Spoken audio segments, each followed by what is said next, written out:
Hello बच्चों, आज ये हमारा पॉलिनोमियल का सेकंड लेक्चर है। मैं आपको पहले पिछले क्लास के बारे में थोड़ा सा बता दूं कि हम लोगों ने पिछले क्लास में क्या क्या देखा था। ठीक है, तो हम लोग पिछले क्लास में चैप्टर 2 के स्टार्टिंग पॉलिनोमियल में देखा था कि पॉलिनोमियल कहते किसको है।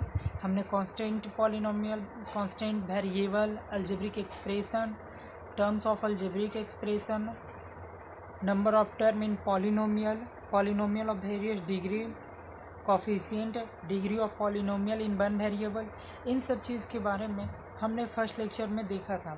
हमने लीनियर पॉलिनोमियल भी देखा था, quadratic polynomial, cubic polynomial, by quadratic polynomial.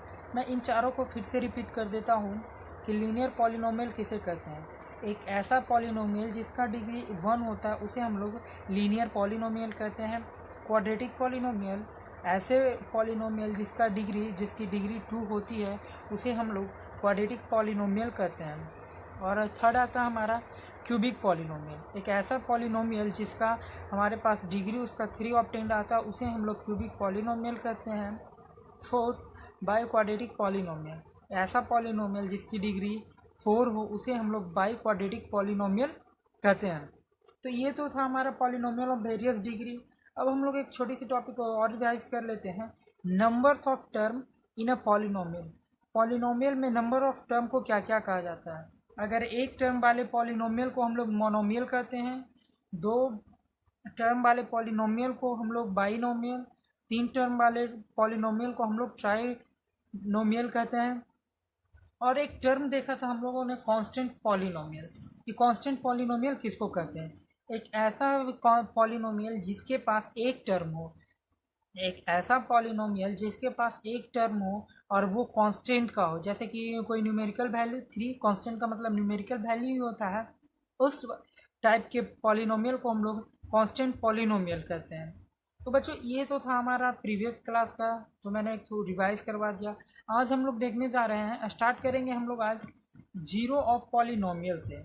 किसी भी अगर कोई भी एक हमें पॉलिनोमियल का इक्वेशन दिया हुआ है उसका हमें जीरो फाइंड आउट करना है। ठीक है, चलिए तो मैं इसका क्वेश्चन से डायरेक्ट आपको निकाल कर दिखाता हूँ। आपको डायरेक्ट जीरो फाइंड आउट करने बोले या फिर आपको जो पॉलिनोमियल दिया हुआ है उसका आपको वैल्यू फाइंड आउट करना है। चलिए तो एक दो क्वेश्चन इस पे करते हैं हम आगे।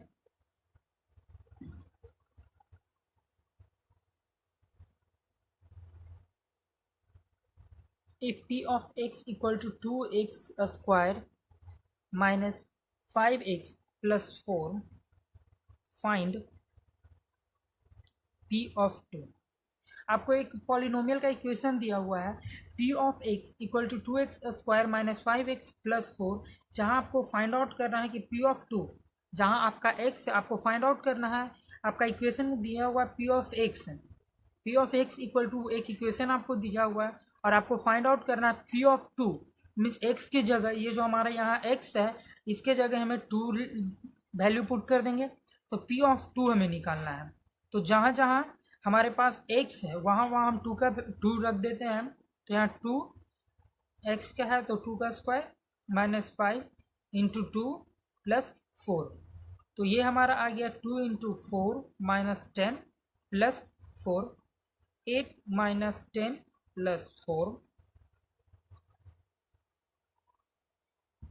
जो कि आपका आ गया 12 minus 10 equal to 2।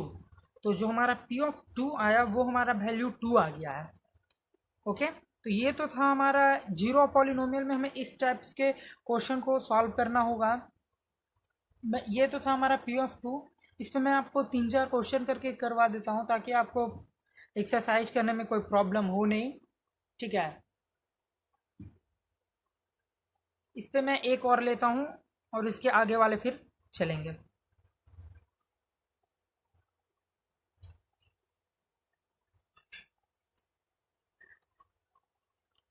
p of t equal to 3t square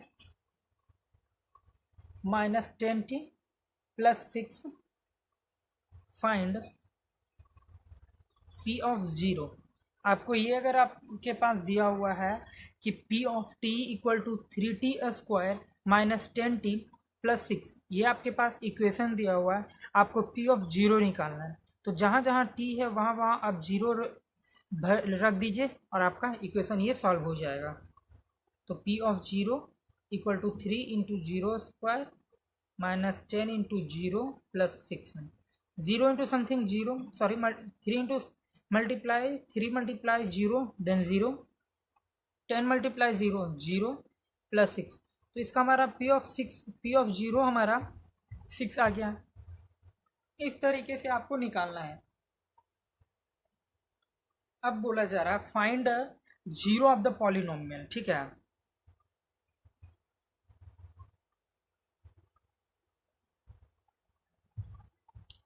find a zero of the polynomial. आपको कोई भी पॉलिनोमियल दिए रखा है उसका आपको जीरो निकालना है। चलिए इसके ऊपर एक क्वेश्चन करते हैं। P of X equal to X minus three, ठीक है। आप एक क्वेश्चन और मैं देता हूँ, दोनों हम सॉल्व करेंगे। Q of X equal to 3x plus 2, ठीक है। इन दोनों इक्वेशंस का आपको जीरो निकालना है। तो जीरो निकालने के लिए हमारे पास जो पी ऑफ एक्स है वो हमारा जीरो होना चाहिए। जैसे ही आपको बोला जा रहा है जीरो निकालने के लिए find a zero of the polynomial, तो आपका जो भी पॉलिनोमियल दिया हुआ है पी ऑफ एक्स या फिर क्यू ऑफ एक्स, इसे हम सबसे पहले जीरो करेंगे तो हमारा जीरो, इस पॉलिनोमियल का जीरो निकल जाएगा। तो हम यहाँ करते हैं P of zero equal to zero minus three, तो हमारा पी ऑफ जीरो आ गया -3। ये हुआ हमारा इस इक्वेशन का। और यहाँ भी हम वही मेथड अप्लाई करेंगे जो हमने यहाँ अप्लाई किया। क्यू ऑफ जीरो, अब जहाँ x है वहाँ हम जीरो पुट करेंगे, 3 मल्टीप्लाई जीरो प्लस 2, तो यहाँ जीरो प्लस 2, ये हमारा क्यू ऑफ जीरो आ जाएगा 2। तो ऐसे कर कर के आपको जीरो निकालना है, ठीक है। तो इसके बाद अब हम लोग आगे नेक्स्ट टॉपिक पे चलते हैं, रिमाइंडर थ्योरम पे। वहाँ तक तो आप लोग को समझ में आ गया जीरो ऑफ पॉलिनोमियल कैसे फाइंड आउट करना है। कोई भी आपके पास जो इक्वेशन दिया हुआ उसे आप कैसे सॉल्व करोगे। अब आगे हम लोग देखते हैं रिमाइंडर थ्योरम। रिमाइंडर थ्योरम में आपको रिमाइंडर के बारे में देखना है, डिवाइड के बारे में देखना है।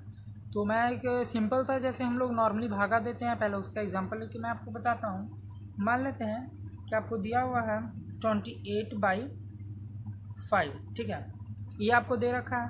हम लोग इसे करते कैसे हैं, इधर 28 5 बार में हमने लगाया 25, यहाँ 3 बच गया। ये हमारा डिवाइडेंड, ये हमारा कोसेंट, ये हमारा रिमाइंडर आ गया, ठीक है। तो यहाँ हुआ क्या कि हमारा रिमाइंडर तो जीरो आया नहीं।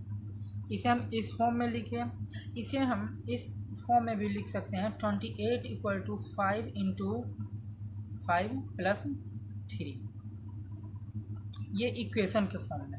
ये हमने जो कि नॉर्मली हम पहले से भागा देते आए हैं बचपन से, जैसे हम देख कर आए हैं वैसे ये किया, और ये अब जो कि एक इक्वेशन के फॉर्म में किए हैं। यहाँ हमारा जो रिमाइंडर है, रिमाइंडर हमारा जीरो ना होके 3 है, ठीक है। तो अब एक ऐसा एग्जांपल लेते हैं कि जिसमें हमारा रिमाइंडर जीरो होना चाहिए। ले लेते हैं 25/5, इसका तो आ जाएगा 5, अंदर हमने 25 लिखा, 5 टाइम 25 और ये जीरो हो गया, ठीक है।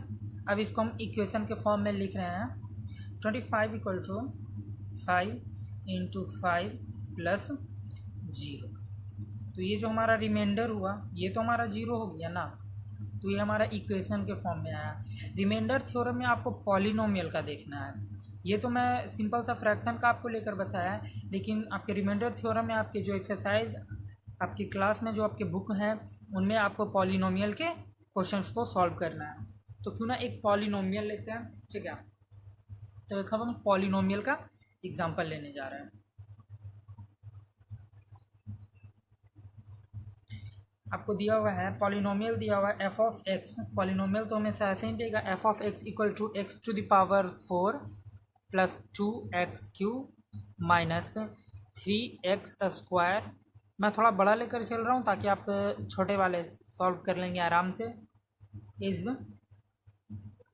डिवाइडेड बाई x-2, ये आपका क्वेश्चन दिया हुआ है, ठीक है। एक आपके पास पॉलिनोमियल दिया हुआ है F of X equal to X to the power 4 plus 2x³ minus 3x² plus x minus 1 is divided by x minus 2। अगर हम इसको फ्रैक्शन के फॉर्म में लिखेंगे तो कैसे लिखेंगे, x to the power 4 minus 2x³ minus 3x² plus x minus 1 by x minus 2।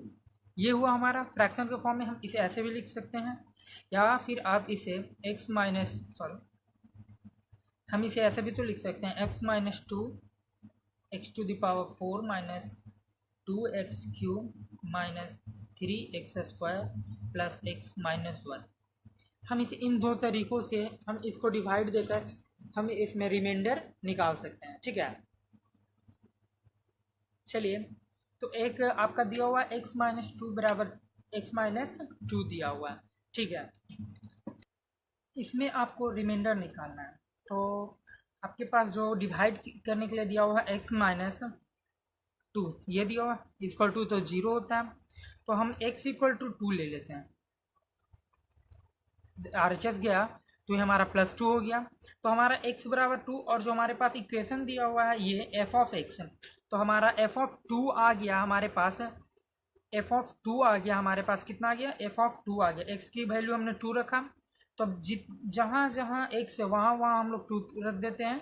तो 2 to the power 4 plus 2 into 2³ minus 3 into 2 का स्क्वायर प्लस 2 माइनस 1।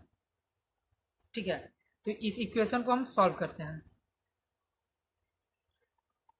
2 के पावर 4 है तो 2 को हम 4 बार गुना करेंगे, तो ये आपका आ जाएगा 16 प्लस 2 का क्यूब यानी 8 इंटू 2 16, यहाँ माइनस का साइन है तो माइनस 2 का स्क्वायर 4 इंटू 3 12 प्लस 2 माइनस 1। तो 16 प्लस 16 आ जाएगा आपका 32, ये प्लस 2 माइनस 12 और माइनस 1, तो यहाँ आपका आ जाएगा 34 माइनस 13, तो ये आपका आ गया 1 इधर 2, तो आपका f ऑफ 2 इक्वल टू आ गया 21। तो f ऑफ 2 इक्वल टू आ गया आपका 21। तो आपका जो रिमाइंडर हुआ, हेंस रिमाइंडर इक्वल टू 21, ये आपका रिमाइंडर आ गया। ये आपका इजी मेथड था जिसे कि आप आराम से निकाल लें। डायरेक्ट आप x का वैल्यू पहले निकाल लो और x का वैल्यू पुट करके, जैसे हमने जीरो और पॉलिनोमियल में देखा उस तरीके से आप सॉल्व कर सकते हो। अब एक तरीका और आपका आता है डिवाइड का, वो थोड़ा प्रॉब्लम होता है, सारे बच्चों को दिक्कत होता है उसमें, सारे बच्चे कर नहीं पाते हैं, कुछ बच्चे करते हैं तो कुछ बच्चे को प्रॉब्लम होती है। तो ये तो था आपका ईजी मेथड जिसे कि आप कर सकते हो। मैं इसके ऊपर आपके एक्सरसाइज का कुछ और क्वेश्चन करवा देता हूँ 2-3, ताकि आपको और अच्छे से समझ में आ जाए। इसके ऊपर एक और हम एग्जांपल लेते हैं। आपका दिया हुआ है f of x equal to 4x³ minus 12x² plus 14x minus 3 is divided by, आपको डिवाइडेड बाई दिया हुआ है 2x माइनस 1। ठीक है, तो आप सबसे पहले x का वैल्यू निकाल लेंगे यहाँ से। तो आपका दिया हुआ है 2x माइनस 1 इक्वल टू 0 करेंगे, तो आप यहाँ से 2x इक्वल टू 1 और जिसमें x इक्वल टू 1/2। तो अब इस इक्वेशन में f ऑफ x, तो f ऑफ x की जगह हमारा आ गया f ऑफ 1/2। तो जहाँ जहाँ x की वैल्यू है वहाँ वहाँ हम 1/2 वैल्यू पुट करते चले जाएंगे। तो 4 इंटू 1/2 का क्यूब माइनस 12 इंटू 1/2 का स्क्वायर प्लस 14 इंटू 1/2 माइनस 3। ठीक है, तो 1/2 का क्यूब हो जाता है 4 इंटू 1/8 हो जाएगा, माइनस 12 इंटू 2 का स्क्वायर हो जाएगा ये हो जाएगा 4 प्लस 14 इंटू 1/2 है, तो यहाँ से 2 से 1 जा ये कटेगा और ये आपका 4 आएगा, 4 3 जा कटेगा, 4 2 जा ये ऐसे कटेगा। तो आपका आ गया 1/2 माइनस 3 प्लस, यहाँ ये छूट गया हमारा माइनस 3 छूटा, यहाँ प्लस 7 और माइनस 3। ठीक है, तो 1/2 प्लस 7 माइनस 3 -3। तो सारे जगह 1 करके एलसीएम ले लेते हैं हम। एलसीएम हमारा 2 आ गया, तो यहाँ 1 + 14 -6 -6, तो 15 -12 2, ये आपका आ गया 3/2 इसका रिमाइंडर। तो आपका ये जो हमारा पॉलिनोमियल दिया हुआ था f(x) = 4x³ - 12x² + 14x - 3 is divided by 2x - 1, तो इसका जो हमें रिमाइंडर आ गया, ये हमने अभी रिमाइंडर फाइंड आउट किया 3/2। ओके, तो ये आपका हो गया बच्चों रिमाइंडर थ्योरम कि आपको निकाल लेना है। तो आज की क्लास में यहीं तक, आगे की टॉपिक हम नेक्स्ट वीडियो सेशन में आगे बढ़ाए जाएंगे। थैंक यू बच्चों।